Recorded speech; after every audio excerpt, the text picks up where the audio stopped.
Welcome to the MadTrio podcast. This week we have the California Pariah, Jonathan Charney, James, the Fat Man Stevens. Hello. Rob, the old guy. From the world famous Rob Charney Show. And who the fuck is this? It's Ryan Preston, ladies and gentlemen. What up? What's up? Pops out of the ethereal or rises from the grave, whatever, metaphor fits. Well, he could have been here last week if he answered the phone. Well, no, he answered the phone. He called in. I did answer the phone. I tried to call back and nobody answered. No, we weren't going to answer at that point. It was too late. We got your alternate on, and she was better than you. So James. Well, hey, I'm surprised you just called me this week. Then oh well, we can't have her on. You got to go with what sells, y'all. I guess, huh? To the six people who listen. With a marketing decision. Yes, you can. So this segment of the show is brought to you by CCWCA, El Dorado County's #1 firearm safety training in CCW classes since 1987. So we're going to be talking a little bit about the Alec Baldwin incident, and I was going to say this better segue into the obvious. It is, and the reason why I'm bringing it up is not to point and laugh at Alec Baldwin, even though if you actually watch I could care less about Alec Baldwin. It's the family of the lady who died. That's the family that I feel sorry about. So look, really, let's be, before I probably start making some off-color jokes about it and whatnot, I like Alec Baldwin as an actor. I always have liked that ever since The Shadow, and there's no reason I would like that movie. Hey, that movie's awesome. Shut up. It is an awesome movie, and I'll probably watch it later. but I mean, 30 Rock, his role in stuff like The Departed. I mean, the last dozen years, he's really put together some amazing stuff. But, regardless how you feel about him as a person or whatever his political views and stuff, which apparently people pay attention to, and he's an actor, so why do I care? It's a tragedy. It's an absolute horrifying tragedy that this happened. That being said, let's talk some shit. Well, every time this happens, the same thought always runs in my head, that the actors don't physically check the weapons. Every time, no, they don't. Like with Brandon Lee, that didn't happen, or didn't ask questions. Hey, if I put this to my head, basically, what could happen if this goes off near my head? Just to explain for those who don't know or remember, the Brandon Lee circumstance was just to clarify, there's two types of quote prop guns, and just all the qualifiers when I say quote prop guns. There is guns that are made specifically, you take a real gun and you obstruct the barrel in a specific way to make a gun that is only made to fire blanks. Okay. With semi-automatics, it's different, but with revolvers is the most common one. With these sorts of things, you can obstruct the barrel. And there's reasons where you might want to use what's referred to a lot of times as a dummy round, just an inert primer and no powder. So you can see the bullets sticking out of the cylinder, or even sometimes down the barrel, and you can see it there. What had happened with Brandon Lee is they had removed the powder from the round. You take the slug out, you remove the powder, but they didn't take out the primer. They didn't, sometimes they'll switch out the primer with something inert, but they left the primer in there, and somewhere in the filming, it had gone off. Okay, like somebody had pulled the trigger, and it was really just there for the aesthetic, so people can see, oh, here, look, there's a bullet going in. But they had already dummied the round, didn't take the primer out. The primer goes off and has just enough charge in it to expel the slug, but not enough to get it out of the barrel. It just goes halfway into the barrel. So then later on, during the second scene, they pull that same gun back out and they load it with a blank charge, which for movies, it's actually, Rob, I don't know how familiar you are with blanks. What do you say, maybe a quarter of the powder? It'd be less than that. Maybe even less than that. Yeah. But you still have gunpowder and a blank, which is, if anybody can picture a bullet, take the nose out of it, and just crimp the edge down to hold the powder in. That's all the blank is. The projectile that was actually in the barrel of the gun, coupled with the blank behind it, you just turned it into a bullet. Now, not the most powerful bullet in the world, but shot at point blank, more or less, the way Brandon Lee was, resulted obviously in his death. What I'm hearing on the reports about this one is there was a flat out live round in that gun. And this goes back to my thing that I'm always curious. Every time I read about this is like nobody checks. Like maybe it's just, this is my cognitive bias because I've been around firearms literally my whole life. So it's, you're checking, you're asking questions. How do you do this? So it always surprised me that if this was me, the order of operations would have been, okay, here's the gun, check it. Something looks off. Like I just naturally don't trust when people hand me firearms. Yeah. And why so would you? that kind of, that bothers me. And then you hear stories about the armorer, and I think it was a woman. I don't remember the person's name. It was a woman, and I can't remember her name either, but she was the daughter of a very, very famous Hollywood armorer. Somebody who's been around that game for a long time, which, okay, maybe even if this is your first sort of, time at the helm, so to speak, of being the one, in charge of it all, it's still something should have been second nature to her at that point, probably been around guns her whole life also. And I did read somewhere she said she was uncomfortable or she was nervous. And then usually for me, with especially firearms, the old guy can vouch for that. If you're nervous, that your first thing is, okay, let's step back. What are you nervous about? Because with firearms, there's no second chance. See, that's what I was going to say. I mean, if I'm not nervous and you hand me a gun, I'm going to, even if I watched you check it. Now, this is just, any gun enthusiast or gun owner hopefully should know this. Somebody, even if you watch me check the gun and I hand it to you, first thing you should do is check the gun. So if you hand me a gun, even though I respect and know you guys, I would check it again. And if I'm nervous, I swear to God, I'm checking it 3 times. So I'm curious. I'm curious to see what the reason I brought it up is because we're so pro firearm in the show, and this is such a tragedy. Not only is this a time to mention a company, at least in my local area, that helps train people, does CCWs and anything with revolving firearms, to find some. So if you're curious of firearms, find some place in your local area that can educate you. Even if you're wondering, you don't like guns, but hey, you're asked, okay, how did this happen? What are the safety steps involved? Use this as an opportunity to get to know firearms, because this was a tragedy, and this will play out for many years to come. I think the Brandon Lee incident lasted, the court cases and all the discovery, it lasted for years, if I remember correctly. Once something like this occurs, there's usually changes within, in this case, in the film industry as to how firearms are handled and checked. In this particular case, I think there was more than just the armorer who was in charge of making sure certain things were certain ways. The gun that was supposedly handed to him, according to the search warrant documents that were brought up already to some of the different news organizations, basically saying that he was handed what they called a cold gun.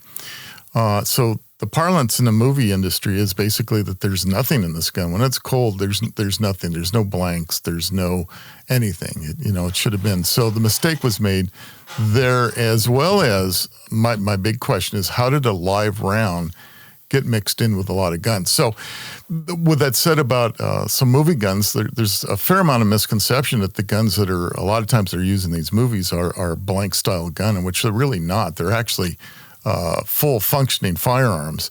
And in this case, a lot of the single action Western style guns that are handled, they're full functioning firearms. And so somehow, in some way, a live round got mixed into the batch here. And how that happened, I'd sure like to know, because heads would roll if it was up to me.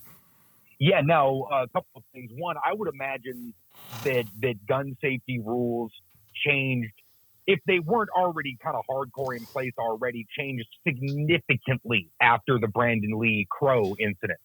One would imagine that would have been the only incident that anybody ever needed on a gun set to make sure it never happened again.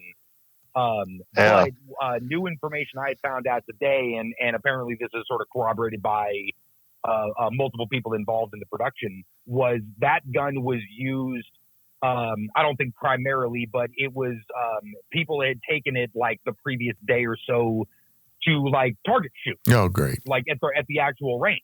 Because I'm thinking to myself, why on earth would there be a live round anywhere near that film set? There'd be no reason. So where did you read that today? No, I'd heard it on a report from a gun channel, Wow. kind of who I guess had got a hold of part of an affidavit. Probably from one of the crew members. Unbelievable. I read up about this years ago about so apparently what happens, there's an armor is usually an FFL. They're his guns or something like that. And the last time I read into this said the end all to be all is the armor, is the license carrier, the person who owns the firearms. He said the liability lands on them and them alone. From what I read, I don't know if it's still the same way, but basically everything is on the person's shoulders.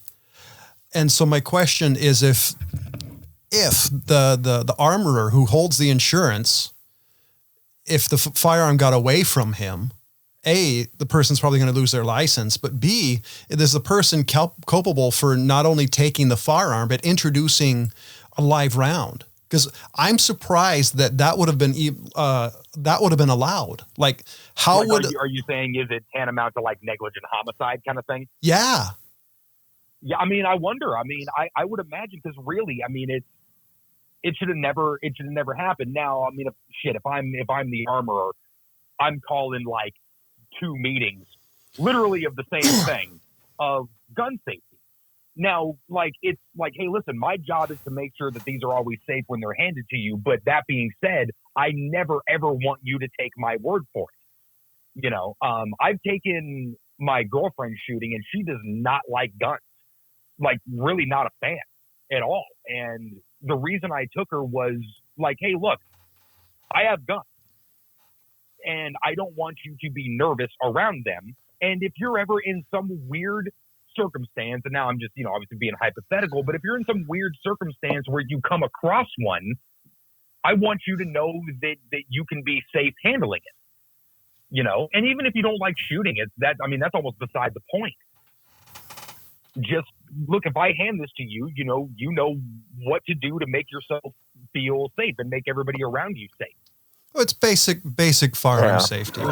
So I didn't want to hammer this. And I found the article that Ryan's talking about, and it says that the same gun that killed Hutchins had been used early in the day by crew members as they went plinking. Oh, God. So they didn't go to a range or anything. It just sounds like they were on the set, walked off with that gun, and went target shooting at stuff. So and then brought it back and set it with a... pictures. So the question, so the question I still have, was the armorer okay with it, or did they just abscond with a firearm? Because if they did that, they might have just absconded with a firearm, and then it's negligent homicide. That's what it's sounding like. Yeah, no, I mean, but shit, either way, like, I would imagine that those things have to be. Now, I'm purely speculating here, but I would imagine they have to be checked in, checked out, some kind of chain of custody. As far as, okay, you would think I'm finding this weapon out to you. You are here. We are responsible until you check it back into me. Don't give it to somebody. I don't need this walking off into somebody else's hands. And at the same time, ammunition. Okay, hey, we brought some ammo because we're going to take the actors off and actually give them a little firearm experience, and we're going to have a little fun on the range. We're in the middle of the desert. But, that's like, okay, I bring X amount of rounds and I account for all of those because we're on a movie set and we're using these guns. I don't need any accidents. So no matter the case, if somebody took it or if it was something else, it's the same to me. Yes, there's going to be some interesting questions that we find out about this. And I actually feel sorry I'm not a big fan of Alec Baldwin, the person, but I actually agree with Ryan. He's a great actor. And this is a horrible thing to happen. And he's just beside himself. You know what I mean? Like nobody wants anything like that to happen. Like, regardless of liability, the reason that I would call for like the 2 safety meetings, the second day people are like, dude, didn't we do this yesterday? And I'd be like, yeah, we did. And we're doing it again now. So my wife, but the reason being is because I don't want to worry about the lawsuit. I want to worry about not getting anybody hurt or killed. So my wife brought up an interesting question. In the day of CGI and pneumatics and all the other stuff they can do, why are they still using like live firearms? There's something there. Look, hold on. You can't. Part of it is a gun person is going to notice. The old guy when I was younger was famous for picking apart movies for firearm things that were untrue and unreal. And the highest praise he ever gave any movie was, that wasn't bad. But Open Range. what movie? Terminator 2.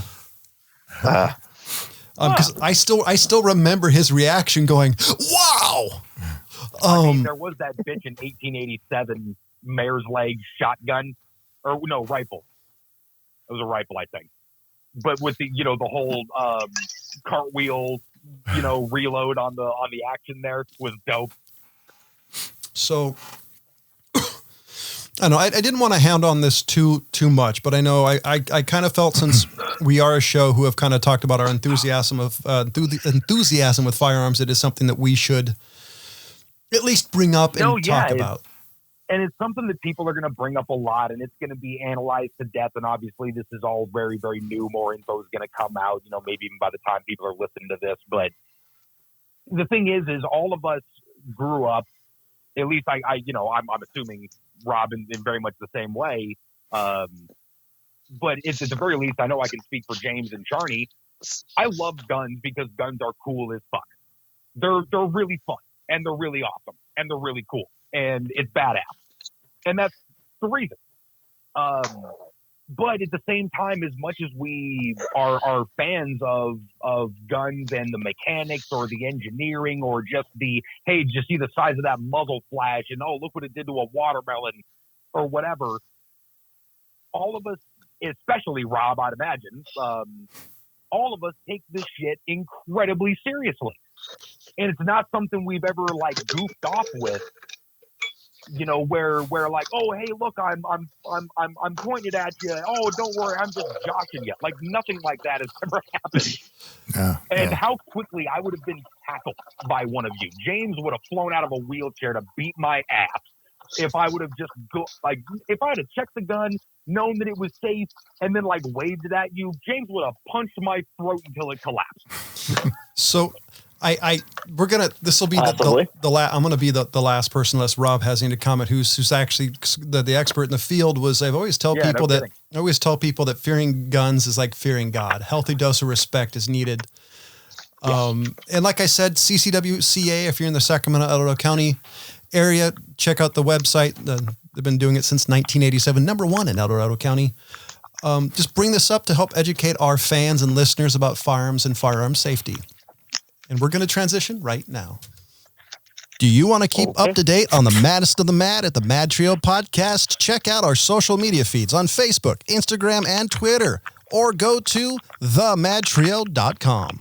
I swear we're going to get James a mic that isn't as sensitive, wide, so that we don't have to hear him pouring his adult beverage or whatever type he's pouring. I was going to say, this is This Week in ASMR. I was pissing in a cup. So having to do another one of those drug tests again, are you? With ice cubes. So my favorite thing of the week from CNN is it's Joe Rogan versus Don Lemon.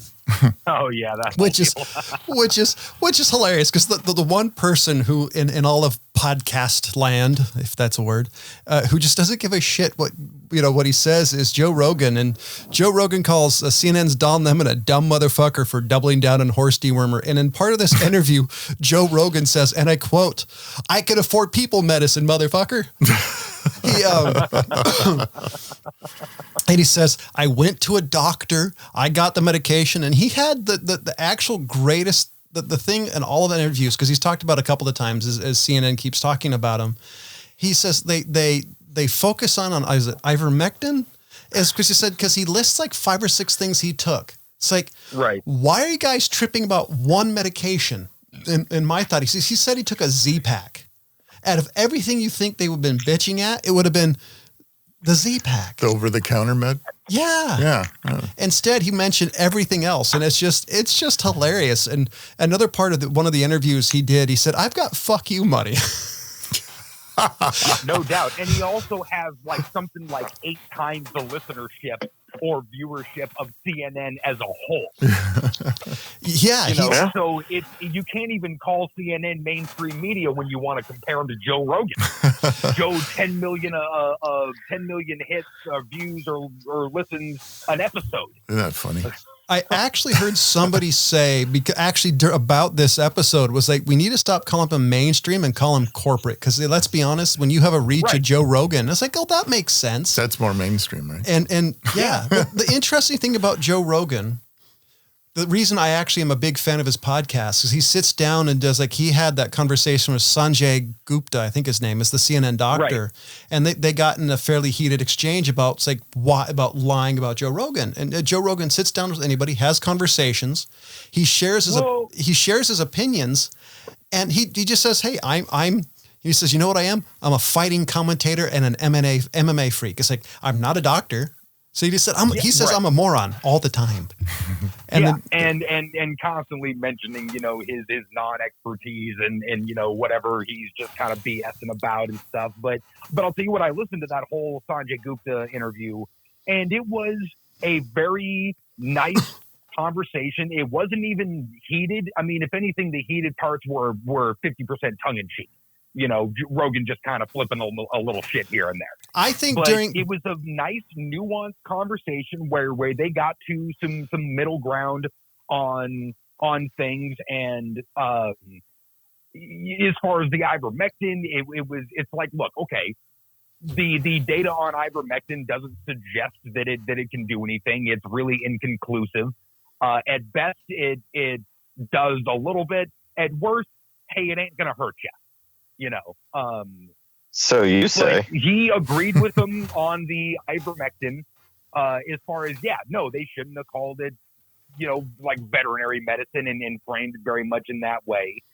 What really came after was when Sanjay Gupta goes back on CNN and is talking to Don Lemon, and basically he was about to start explaining his point, and Lemon essentially cuts him off and starts going back in on the ivermectin rhetoric. Which, whatever. I mean, however you feel about it, it was prescribed, like John said, by a doctor. He can afford people medicine, like Rogan said. Lemon I do like doubled that. down and just stonewalled Sanjay Gupta from really explaining any of the nuance that was discussed in that episode. So if you want to hear Sanjay Gupta's actual opinion on these things, listen to Rogan, because you're not getting it from something like CNN. I think the thing I'm looking forward to about, 10, 20 years from now, from the COVID Trump era, is the actual truth of things, because it's such a weird time when you depend on a podcaster who tells people live on his podcast he's an idiot and he doesn't know what he's doing, yet is a better journalist than the people with degrees. And I think that's fascinating, because Joe Rogan used to get hit in the head for a living. Yeah, right. Yeah. Now, here's the thing, though, is people got to remember Don Lemon, Tucker Carlson, what's the other guy? Jake Tapper. These are the commentators. Shows. They're editorial. There was this thing back in the day where on the regular news, the Walter Cronkite, and I'm speaking a little outside of my age here. A little? It was a little. You're the youngest guy in the like 40 years. Kid, I remember boring ass news. I remember when CNN was just like, hey, here's kind of the facts of the day. This is, they actually got into epistemological discussions of here's how we know this. This is the source we have on this. Here's the data. But people start mistaking people like Don Lemon, Tucker Carlson for the quote news when they're opinion pieces, they're editorial. Well, they're labeled that way. To sell advertising, right? But it's like the fine print. It used to be reading a New York Times article. It says right at the top, editorial, opinion piece.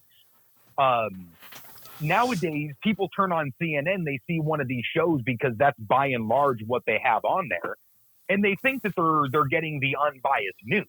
Well, My favorite part about this is there's a comedian who's on Fox News now, who's a conservative comedian. He's quasi funny depending on which way you lean.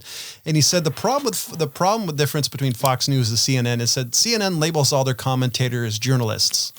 And it said everybody in Fox News, and I actually don't know this because I haven't watched Fox News in years. It said everybody who on Fox News, is a commentator. Like they tell you right off the bat, like Tucker Carlson is pretty much a commentator who does some decent stuff once in a while. Yeah, but to the same level of fucking chicanery that Lemon or Tapper does. There's nothing better to me than Jake Tapper's, Tucker Carlson's. Still sounds like what are you talking about? Face. Still sounds like a porn star. Like he has. I know. He seems like he has that. What are you talking about? Face about 82% of the time on his own show. That the disdain that dude can put in his face for who he's talking to is next to none. But it's still an opinion, and you're getting spin. At best, you're getting spin. The heaviest leaning direction you can go. It's yellow journalism. Yeah, and it's just it's sad because I don't have the time to look up all of the sources these people are talking about to try to find the unbiased thing and form my own opinion. It's like reading tax law, man. Like, who's going to dedicate all the time to do that? Oh man, you should. Last time I talked about my cousin about this, God bless him, and he'll tell me he'll listen to to get an opinion to form it and to understand it. Sees he watches MSNBC, CNBC, Fox News, CNN, Al Jazeera. It's like, what? How do you have this much free time? He doesn't. Yeah, and then you have to do that weird ass Venn diagram, where like, okay, well, this has to be true because this will be a hostile witness. And it's like it's doing mental gymnastics just to connect the dots, it really is, man. And it's just I don't know, it's ridiculous. But this thing with Fox News, this CNN and Joe Rogan has been hilarious, just because, they're picking a fight with a professional comedian and the world's largest podcaster. If there's not a thing for great clips. And you know what, shit, man, he said it best. Rogan did. You picked the wrong guy, not the comedian, the platform. Like if they would have picked somebody else, just some rando to lie about, or some guy that doesn't have my kind of reach. And it's rare that Rogan really brings up his reach. He's often actually said, I don't want to think about how many people are listening to this because then it's going to make me think about it. And what makes the show good is that he just doesn't think. Sits there and bullshits with his friend or talks to interesting people. And he's a dummy. He's not trying to be correct all the time. But he said, like, I'm glad they did it to me and not somebody else because I can push back. And that's what he's done. Even it's not like he's going into defamation lawsuits or things like that, but it's just been letting everybody know.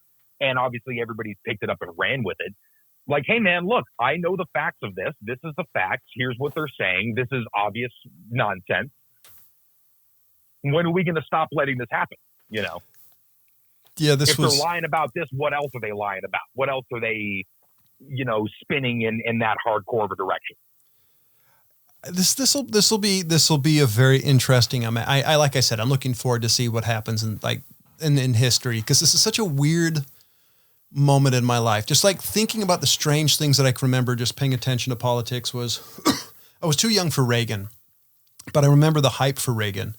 The thing that I really remember was the reality distortion field around Bill Clinton and how he never did anything wrong was kind of the feeling I got at the time. And the ethos was, and especially when you happen to, the definition of is, and that quasi how unimportant it was. And I thought it was interesting. And then you got Bush, who had the same reality distortion field, but on the opposite side. And it's interesting to pay attention to getting older and just seeing how now it went from like the president and the way the news was framing it to how the news frames everything. But instead of being a little bit biased, it's if you're on the opposite side, it's super biased. But if it's on your side, it's almost too much in your favor. And that should be something that gives people pause. Like, hey, you know what? This seems to be hitting a little bit too many of my endorphins here. this has got to be wrong. It's like, I shouldn't feel this happy. that's why that's the sole reason I love Reddit. Because Reddit is most of the forums in Reddit, their subreddits are so opposite of my political beliefs for the most part that you read it and it's super challenging, and you actually get to kind of flex your thought processes because you're actually interacting with people and getting to flex those muscles that the news really doesn't give you. If you hit the right subreddits, otherwise you're just looking at stuff that should never have been made. That's why you don't go down the rabbit hole on Reddit. That's just should be everyone should know that. You know what though? Reddit has solved murders. Okay. Like as far as I'm concerned, they're up there with To Catch a Predator and America's Most Wanted. Like they're a lot of the times doing the Lord's work. Okay.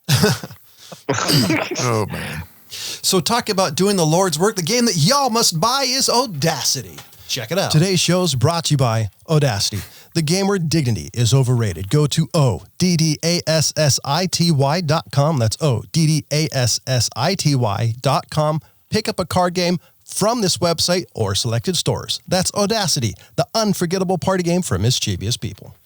And do me a favor, when you go to their website and you check out, use MadTrio, all caps, one word, get 10% off your entire order from Audacity. That's ODDASSITY. And don't forget, last week we had Miss Audacity herself live on the podcast.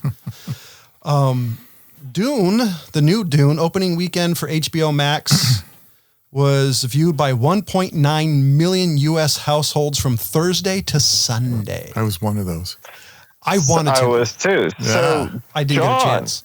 Two. what, you didn't watch it yet? I was having issues. Spoilers.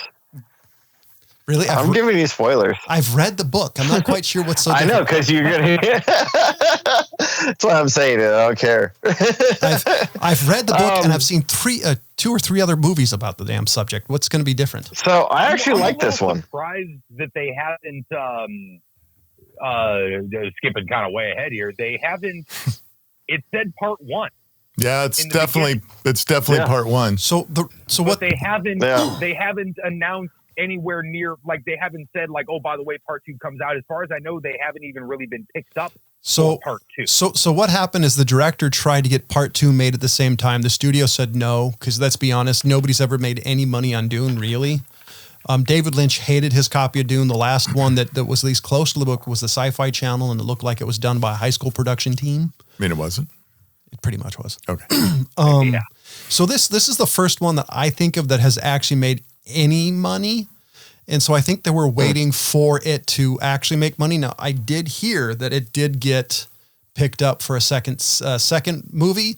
However, some parts are going to have to be recast because of prior obligations, from what I've heard. That's why I'm wondering why the hell they didn't death just and there's a number of reasons. Like make 2 of them at the same time. I mean, dude, if you're not going to make the conclusion of it, don't make it. Just don't make it. Commit to it or don't. Well, what's it going to be? 3 years before part 2? Now, here's the other problem too. I don't know. Knowing the first takes on it and the few of the others, I don't know how James feels about it. But I went into it looking, okay, this is barely chapter 1. And it's like, yeah, all right, okay, you guys, you cast your line in the sand, so to speak, and it is what it is, and it's done very well. But did they have the internal monologue? No, thank God. And listen, I will go ahead and take a stance on this right now. I'm enjoying it. Like I want to see how this works out. So what did you like about it? Was it the way it was directed? It wasn't shit. It wasn't shit. Well, here's I guess it wasn't shit. Or like they're trying to be this, hey, look, we can do cool stuff like Star Wars also, and it just comes across as cringy. Did any of you read the book? No, hell no. I never have. Okay, then never mind, because I'm curious, because the reason why I'm asking is if you read the book, David Lynch's version actually looks like the book reads. And so I'm curious, like, if they went that far. My understanding from those that have done both, read the book and saw this version, is it's very, very true to the book. Oh, okay. Yeah. So it's So probably what I'll closer. say- It's closer to the Sci-Fi Channel. John, version. I'll say it this way. It's very much how the story of David Lynch's went, but it's not shit. Well, David Lynch's went off the rail in a couple of sections. It was shit. Well, you're it was welcome. shit. I'm sorry, you're wrong, but you're welcome to that wrong opinion.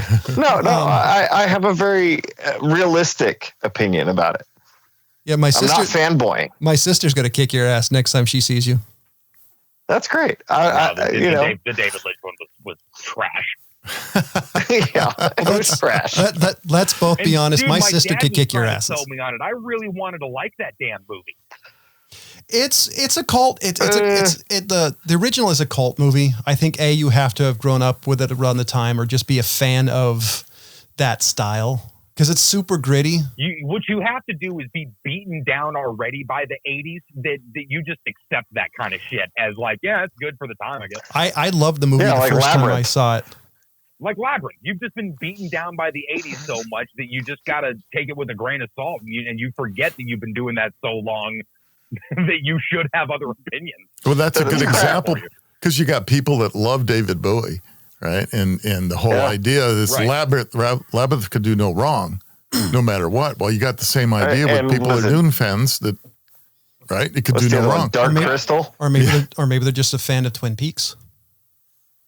The actor in God. Dune was in Twin Peaks. Yeah, I know. So if you say so. so just listen. Brendan Fraser is headed to Gotham City. Guess what villain he's going to play? Joker. Ooh, Two-Face. Ooh, I don't know. Firefly. Firefly. Oh, Firefly, Really? really? Yeah, okay. Bat star. He's joined Batgirl. Yeah, Batgirl star Leslie Grace is the superhero with Bad Boys for Life filmmaker Aldous.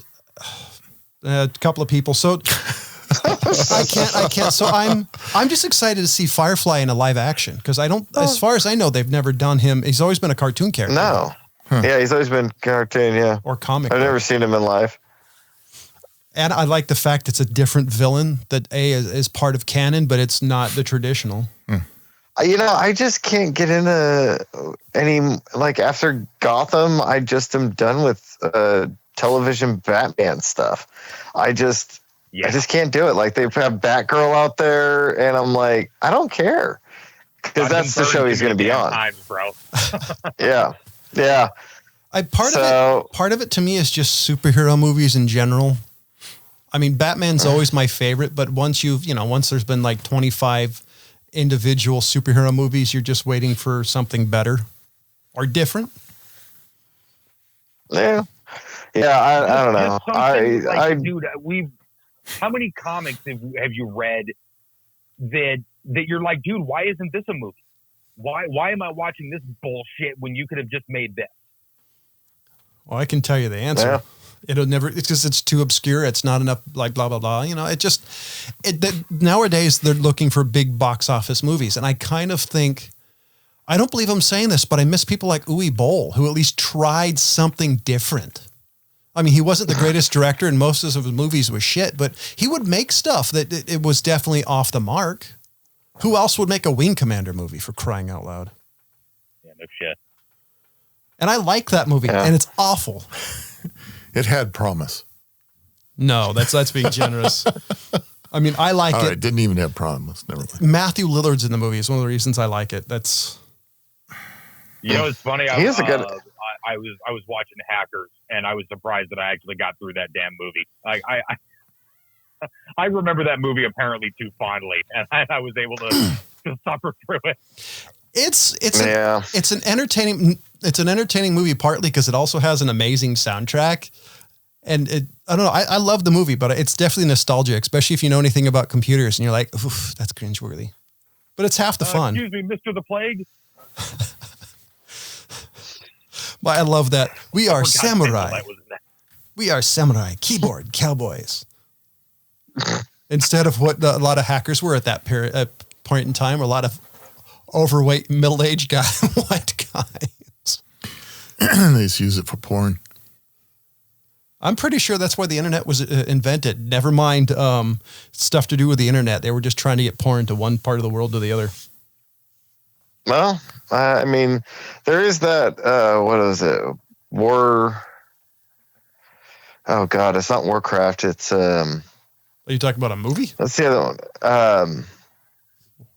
Warcry. World of Warcraft. Yeah, it was Warcraft. So yeah, it was Warcraft. They made that YouTube little video of "The Internet is for Porn." It was one of the first songs that was on there. Yeah. So there is that. Well, the Internet is single-handedly get rid of Laserdisc. God, Laserdiscs were so cool. And they lasted until DVDs took over. They were so cool that the resolution on them, never saw anything like that.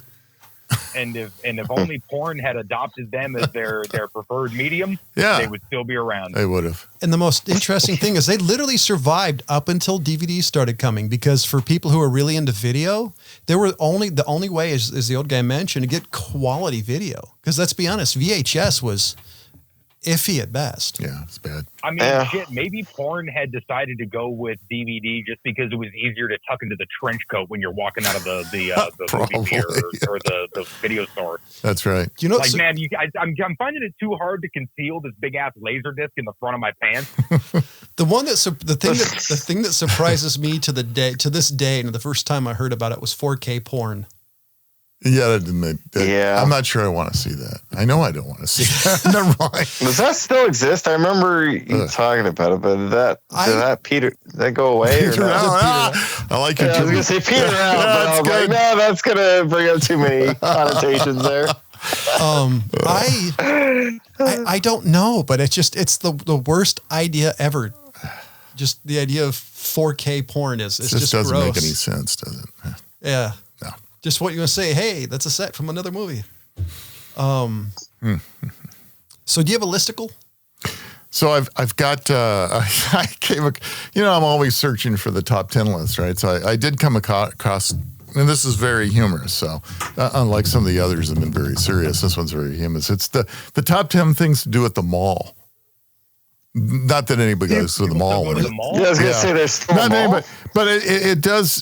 There are a couple of good things that I found humorous in this list. Is this from 1987? So I don't know. Somebody apparently still goes to the mall. It must be a different generation. They found one. That's what they're. Hey, it's not a big empty building. No, all right. So the top 10, starting with number 10, is at the bottom of the escalator. Scream, "My shoelaces!" All right. Number 9, at the stylist, has to have the hair on your back permed. Number 8. Ask a saleswoman whether a particular shade of panties matches the color of your beard. Number 7, sneak up on the saleswoman at the perfume counter and spray them with your own bottle of swank. Never mind. 6, collect stacks of paint brochures and hand them out as religious items.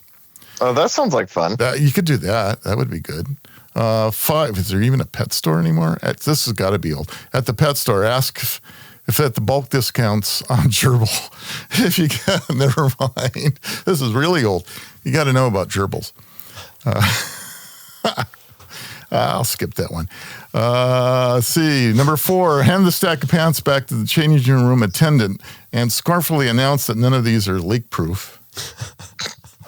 This is an old list. Yeah. Number 3, ask appliance personnel. Appliance personnel? That's an interesting. If they have any TVs that play only in Spanish. Number 2, try pants on backwards at the Gap. Is there even a Gap anymore? Ask the salesperson if they make your butt look big. And number 1, show people your driver's license and demand to know whether they've seen this man. All right, so that's so good. I'm just trying to figure out how old that list was. It's got to be pretty old. Because the last time my wife and I... next to the porn section. through the black curtain. I don't know. The last time my wife and I were in the local mall, we were counting empty storefronts. I haven't been in a mall in so long, I couldn't even tell you. I mean, no, I take that back. The Galleria, I wanted to go to the Omega store, but they closed. My wife and I went to in Sacramento. It's one of the older malls that are still around, like 5. I think we were dating at the time. Well, that was a long time ago. Your son's going to be 5. I know. So we were counting I just like half of it was empty. And I'm like, oh man, that used to be KB Toys. And now it's an empty storefront and Walden's Books is gone. That was heartbreaking. Well, it's kind of sad. The whole bookstore thing is kind of sad, but I'm no better. I read everything on. I haven't bought a paper book in 5 years. The only reason generally I find a book online is because buying the actual book would cost me $1,500. There's one book. It's called the Sled Driver. Yes. The story about flying the SR-71. Yes, yeah. Buying legitimate copies of it are like $2,000 because there's only one run book. So I found a copy of it online. And I've always wanted to read the book, but not enough to spend $1,500. Yeah, I buy complete digital Apple books. That's all I've read 40 some books this year so far. Let me see. I'll look at my books. The last thing I actually bought, it wasn't necessarily a book. Well, I have bought a couple on Kindle, but I actually bought a Berserker, which is actually a graphic novel by Keanu Reeves. A graphic how's that novel? thing going, by the way? I wanted to ask you about that. Do you mean by a graphic novel, a novel? It's pictures? a comic book. Just pictures. Yeah, it's a comic book. Yeah. That's what I thought. James, That's what they switched to graphic novels now, not comics. Yeah, I got it. But they're comic books. Try to fool us old guys. Yeah, it's actually pretty good, Ryan. I think you would like it. so apparently I'm the only person who likes physical media because right now I'm holding my very own copy of One Man's Wilderness, an Alaska Odyssey. It's a book about Dick Proenneke. And it's an amazing book, actually, if you know who he is. So I think that's funny is somehow the guy who used to be really into tech is now going backwards in time. Okay. Okay, next. Hey, I want a phonograph, but the real ones are hard to find in quality because I think that would be cool. I actually wanted to buy a radio console, but my wife told me we had no room because they're basically giant blocks of furniture. Yeah, they are.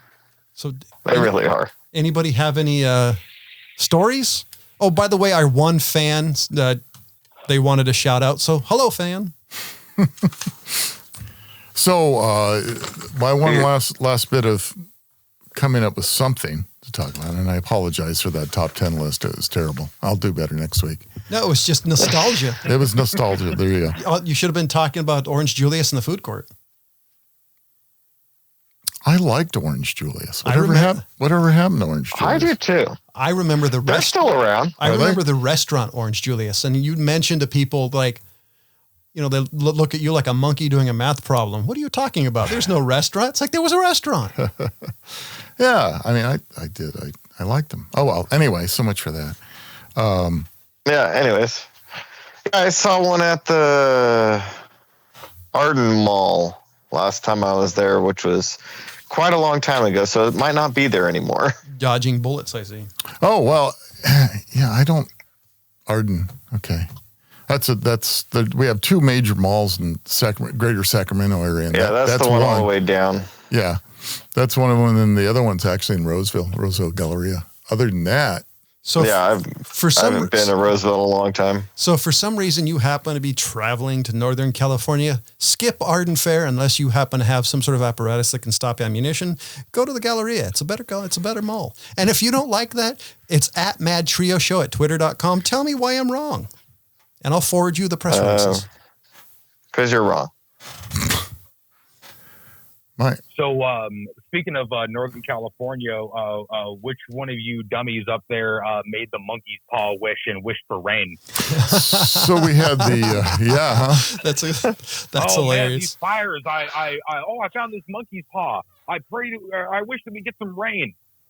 Well, we did it. We had the cyclone bomb. It put the Dixie fire out. Yeah, it did. It put all the fires out. Yeah. And it was We had Sacramento, the greater Sacramento area broke the old time record back from 1850. We had the most amount of rain ever recorded since that period of time yesterday.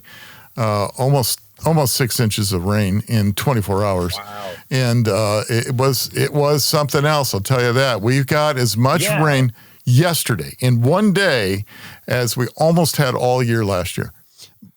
By the way, what's that? Because the kind of area that you're in, Rob, and actually shit, John, I don't know if you're still in the same areas from the last time I was up there some years ago, but that kind of an area, I mean, that's got to be kind of a bit nerve-wracking, right? Does that do anything to like? No, where we're at, I mean, we're kind of on a hill. Everything goes downstream from us, so it wasn't too bad. We've had a few roads in the area that are a little washed out, and a couple of culverts that overflow. It's more to worry about the city, like Sacramento, near one of the places I used to work. When it rained really hard, half the intersection was underwater, and if you were driving any sort of lowered vehicle, it was quite amusing. The valley areas are really bad. The worst part for this particular time had to do with the fire areas, the Calder fire areas, the Dixie fire areas, different areas. Yeah, definitely had some erosion and landslides going on. There's definitely some issues with that. I didn't hear what happened on Highway 50 today, but apparently there was something heading up to Lake Tahoe in our area, probably some slides going on. Oh, yeah, there's rock slides and things like that going on. Yeah, so I expect that to be the biggest problem with the amount of rain. Excuse me, the amount of rain we had was just unbelievable, though. It was very impressive.